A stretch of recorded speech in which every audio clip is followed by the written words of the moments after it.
জয় বাংলা, বন্দে মাতরম। আবারও হাজির হয়েছি তোমাদের সামনে আর একটা গুরুত্বপূর্ণ ভিডিও নিয়ে। আজকে এই ভিডিওতে আলোচনা করব জেনারেল সায়েন্সের উপর গুরুত্বপূর্ণ প্রশ্ন উত্তরগুলো নিয়ে, যেগুলো তোমাদের কেন্দ্র ও রাজ্য সরকার পরীক্ষা আসতে পারে, সেই রকম বাছাই করা প্রশ্ন উত্তরগুলো নিয়ে। বন্ধুরা, আপনারা আমার এই ভিডিওটা শেষ পর্যন্ত দেখবেন এবং ভালো লাগলে একটা লাইক দিবেন আর বন্ধুদের শেয়ার করবেন। তাহলে চলুন ভিডিওটা শুরু করা যাক। প্রথম আলোচনা করব 1 নম্বরের প্রশ্ন। 1 নম্বরের প্রশ্নটি হলো, রাশি কাকে বলা হয়? অ্যান্সার হবে, যাকে পরিমাপ করা যায় তাকে বলা হয় রাশি। উদাহরণ হিসাবে বলা যায় দৈর্ঘ্য, প্রস্থ, উচ্চতা, সময়, ভর, উষ্ণতা প্রভৃতি মাপা যায়, তাই এগুলো রাশি। এবারে আলোচনা করব ভৌত রাশি বা প্রাকৃতিক রাশি কাকে বলা হয়।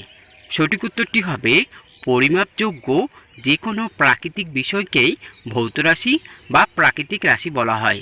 উদাহরণ হিসাবে আমরা বলতে পারি যে দৈর্ঘ্য, প্রস্থ, ভর, আয়তন, সময় ইত্যাদি এগুলো হলো ভৌত রাশি ও প্রাকৃতিক রাশি। এবার আলোচনা করব ভৌত রাশি কয় প্রকার ও কি কি। ভৌত রাশি হলো 2 প্রকার। 1 নম্বর হলো স্কেলার রাশি, 2 নম্বর হলো ভেক্টর রাশি।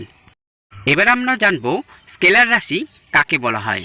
স্কেলার রাশি বলা হয় যেসব ভৌত রাশির মান আছে কিন্তু দিক বা অভিমুখ নেই, তাকে বলা হয় স্কেলার রাশি। উদাহরণ হিসাবে আমরা বলতে পারি যে দৈর্ঘ্য, প্রস্থ, ক্ষেত্রফল, আয়তন, উষ্ণতা, ভর, সময় ইত্যাদি। এবার আমরা জানব ভেক্টর রাশি কাকে বলা হয়। উত্তরটি হবে, যেসব ভৌত রাশির মান ও অভিমুখ দুটোই আছে তাকে আমরা বলি ভেক্টর রাশি। উদাহরণ হিসাবে আমরা বলতে পারি যে ওজন, সরণ, বেগ, বল, ত্বরণ ইত্যাদি হলো আমাদের ভেক্টর রাশি। এবার আমরা জানতে পারবো মৌলিক একক বা প্রাথমিক একক কাকে বলা হয়। উত্তরটি হবে, যেসব রাশিগুলির একক পরস্পরের উপর নির্ভর করে না, যাদের একক থেকে অন্য সব রাশির একক গঠন করা যায়, তাদেরকে আমরা বলবো মৌলিক একক বা প্রাথমিক একক। উদাহরণ হিসাবে আমরা বলতে পারি দৈর্ঘ্য, ভর, সময়ের একক হলো মৌলিক একক বা প্রাথমিক একক। লব্ধ একক কাকে বলা হয়? উত্তরটি হবে, যেসব ভৌত রাশির একক এক বা একাধিক এককের সাহায্যে গঠন করা যায় তাদেরকে বলা হয় লব্ধ একক। উদাহরণ হিসাবে আমরা বলতে পারি ক্ষেত্রফলের একক হলো লব্ধ একক। এছাড়াও আয়তন, বেগ, ত্বরণ, ঘনত্ব, ওজন, কার্য, ভরবেগ, বল, চাপ ইত্যাদি হলো লব্ধ এককের কতগুলো উদাহরণ। এবার আমরা জানতে পারবো আলোকবর্ষ কাকে বলা হয়। আলোকবর্ষ হলো শূন্য মাধ্যমে আলো 1 বছরে যে দূরত্ব অতিক্রম করে তাকে আমরা বলবো আলোকবর্ষ।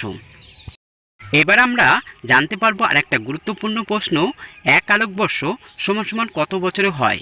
উত্তরটি হবে 1 আলোকবর্ষ সমান সমান 9.46 ইন্টু 10/12 কিমি প্রায়।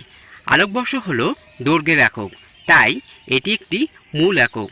বন্ধুরা, আজকের মতো ভিডিওটা এখানেই শেষ করছি। পরবর্তী আবার গুরুত্বপূর্ণ আরেকটা ভিডিও নিয়ে হাজির হব তোমাদের সামনে। তোমরা সবাই ভালো থাকবে।